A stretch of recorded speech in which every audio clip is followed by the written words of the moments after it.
अऊज़ु बिल्लाहि मिनश्शैतानिर्रजीम बिस्मिल्लाहिर्रहमानिर्रहीम अस्सलामु अलैकुम वरहमतुल्लाहि वबरकातुहू। दोस्तों, आज मौज़ूए गुफ्तगू है थोड़ा सा मेडिकल पॉइंट ऑफ व्यू से आम सी जो बीमारी हमारे पाकिस्तान में बहुत ज़्यादा है वो है नज़ला ज़ुकाम। इस पर थोड़ी सी गुफ्तगू करते हैं। सबसे पहले हम आपको ये बताएं कि नज़ला किसे कहते हैं और ज़ुकाम किसे कहते हैं। तो दो किस्म की झिल्लियाँ होती हैं, एक हमारे नाक के अंदर की झिल्ली होती है और एक हमारे हल्क के अंदर की झिल्ली होती है। अगर ये नाक के अंदर की झिल्ली में सोजिश हो जाए, स्वेलिंग हो जाए, नाक के अंदर की झिल्ली में सोजिश और स्वेलिंग हो जाए तो फिर ये ज़ुकाम हो जाएगा, पानी बहने लगेगा। नाक के अंदर से पानी बहना शुरू हो जाता है। तो ये जो कैफियत है इसे ज़ुकाम कहते हैं।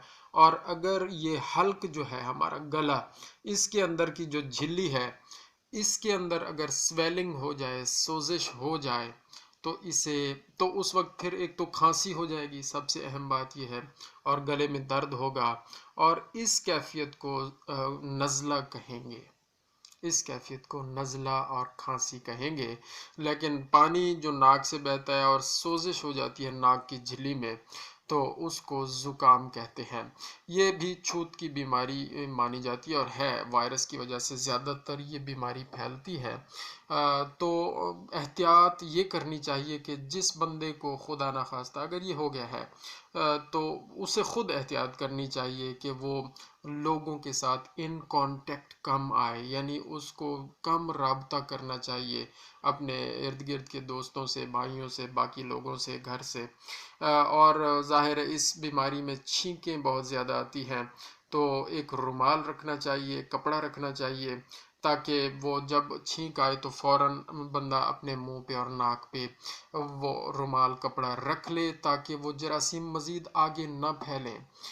मैंने अक्सर देखा है कि जी लोग इस तरह की एहतियात नहीं करते और बिल्कुल बॉदर ही नहीं करते कि यार मेरी वजह से कोई और डिस्टर्ब हो सकता है, क्योंकि ये छूत की बीमारी है, वायरस छूत ज़ाहिर है मुताद्दी बीमारी जिसको आप समझते हैं, तो वायरस है। तो इसने आगे फैल जाना होता है इस छींक के ज़रिए से और हवा के ज़रिए से, और वो जो थूक नीचे फेंकी जाएगी या नाक की जो रतूबत है जो निकल रही है वो अगर इधर उधर लगेगी तो उससे ये बीमारी आगे फैलेगी।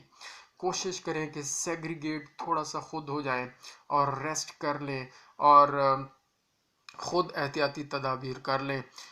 तो इसकी वजूहात मैंने आपको बता दी कि वायरस की वजह से ये बीमारी ज़्यादातर होती है, बैक्टीरिया की वजह से भी हो सकती है। और जो बंदे कुछ जिस्मानी तौर पर, आसाबी तौर पर कमज़ोर होते हैं, उनको ये मसला ज़्यादा लाहक हो जाता है। तो मुदाफ़ियत का अमल जिनमें कमज़ोर हो, क़ुव्वत मुदाफ़ियत, इम्यूनिटी सिस्टम थोड़ा सा वीक हो, तो उनमें भी ये मसला ज़्यादा हो सकता है। एक ये इसकी आप समझ लें कि वजह समझ लें, ये भी एक वजह है कि जिस्मानी तौर पर, आसाबी तौर पर कमज़ोर होना, वीक होना भी एक वजह है इस बीमारी के लगने की।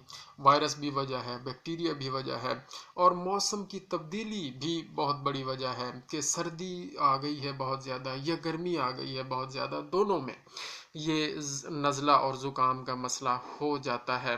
फ़र्क ये होगा कि जब सर्दियों में मसला होता है तो नाक से जो बहने वाली रतूबत है वो थोड़ी गाढ़ी होती है और पेनफुल बहुत ज़्यादा होती है। ज़ाहिर है रतूबत गाढ़ी है और उसका इखराज और निकलना बड़ा प्रॉब्लम होता है। गर्मियों में ये रतूबत निस्बतन गाढ़ी नहीं होगी, कम होगी, पतली होगी, और लेकिन उसमें रेडनेस और स्वेलिंग और पेन बहुत ज़्यादा होगा।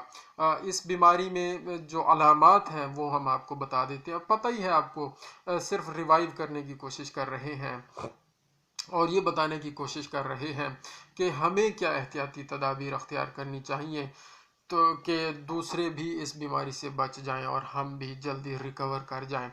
वो यही है कि हम खुद को थोड़ा सा आइसोलेट रखें, रुमाल का इस्तेमाल करें, छींक आए तो हाथ रखें, और हाइजेनिक कंडीशंस को इंश्योर करें, क़ुव्वत मुदाफ़ियत का निज़ाम बेहतर करें, अच्छी खुराक का इस्तेमाल करें, تو یہ کام کرنے سے انشاءاللہ ہم خود بھی بہتر فیل کریں گے اور دوسرے بھی بہتر فیل کریں گے۔ ہاں، کلینکل سائنس کے بارے میں تھوڑی سی میں بتانا چاہ رہا ہوں کہ سائنس کیا ہوتی ہے۔ سب سے پہلے ناک سے پانی بہنا، اور حلق میں خراش ہونا، گلے میں خراش ہوتی ہے، اور بعض اوقات ٹانسلز بھی ہو جاتے ہیں، یعنی سویلنگ آف دی ٹانسلز، ٹانسلائٹس ہو جاتا ہے۔ تو اس سے پھر ظاہر کھانسی ہوگی، اور بخار بھی آئے گا، اور جب یہ ساری کنڈیشن ہو جاتی ہے تو پھر سر میں بھی درد ہوتا ہے، سر میں درد ہوتا ہے، آنکھوں میں درد ہوتا ہے، گلے میں درد ہوتا ہے، ناک کے ارد گرد سویلنگ ہوتی ہے، خارش ہوتی ہے، گلے میں سویلنگ اور خارش ہوتی ہے۔ اس ساری سچویشن میں بخار بہت زیادہ تیز ہو جاتا ہے، اور ریسٹ لیسنس، بے چینی کی سی کیفیت ہوتی ہے۔ اور اس کے علاوہ سب سے اہم بات یہ ہے کہ انسان کا پورا جسم تھکا ہوا محسوس ہوتا ہے، لتھارجک ہو جاتا ہے، اور تھکاوٹ سی محسوس ہوتی ہے، سستی ہو جاتی ہے۔ تو قوت مدافعت کو بڑھائیں۔ کنٹرولنگ میئرز میں اور ٹریٹمنٹ میں آپ کو یہی ریکمینڈ کر رہا ہوں کہ سب سے پہلے، کیونکہ یہ وائرس کی بیماری ہے، اس نے اپنا ٹائم لینا ہے، وائرس کا ایک ٹائم پیریڈ ہوتا ہے، اس ٹائم پیریڈ کو وہ مکمل کر کے وہ پھر باہر نکلتا ہے، انکیوبیشن پیریڈ ہوتا ہے، اور یہ پھر باہر نکلتا ہے۔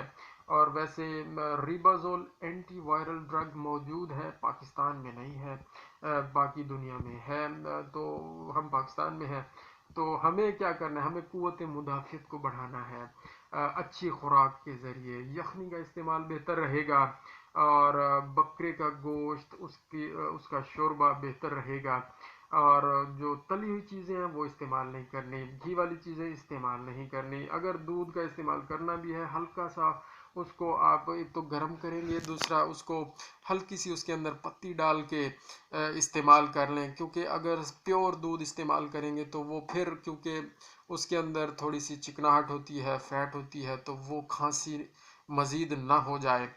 تو گھی والی چیزوں سے، تلی ہوئی چیزوں سے پرہیز کرنا، کھٹی چیزوں سے بھی پرہیز کرنا ہے، برف کے استعمال سے پرہیز کرنا ہے، ٹھنڈے پانی سے پرہیز کرنا ہے، بہت زیادہ گرم پانی سے بھی پرہیز کرنا ہے۔ نارمل چیزوں پہ آ جائیں، نارمل ٹیمپریچر پہ اپنے باڈی کو رکھیں، اور اپنے باڈی کو نارمل ٹیمپریچر والی چیزیں دیں، تو انشاءاللہ العزیز اس سے افاقہ ہوگا اور بہتری ہوگی۔ مزید بھی اس پہ بات کی جا سکتی ہے، لیکن ویڈیو لمبی نہ ہو جائے۔ سب سے اہم بات یہ ہے کہ چنے کا شوربہ بھی استعمال کریں تو آپ کو بہت زیادہ فائدہ ہوگا۔ دالوں کا استعمال بہت زیادہ فائدہ مند ہے نزلہ و زکام کی کیفیت میں۔ بکری اور بکرے کا گوشت جو بھی اویلیبل ہو، اس کا شوربہ بہت زیادہ فائدہ مند ہے۔ اور یہ ہم نے آپ کو بتا دیا۔ باقی ظاہر ہے پین کلرز بھی لیں گے، اور جو بخار ہے اس کو کم کرنے کے لیے بھی کچھ دوائی ہلکی پھلکی لے سکتے ہیں، پیناڈول ہے، پیراسیٹامول ہے، اور اس طرح کی اور بہت ساری چیزیں اویلیبل ہیں، لیکن اپنے ڈاکٹر سے رجوع کرنے کے بعد یہ سارا کرنا ہے۔ جزاک اللہ خیرہ۔ اللہم صلی علی محمد وآل محمد وعجل فرجہم۔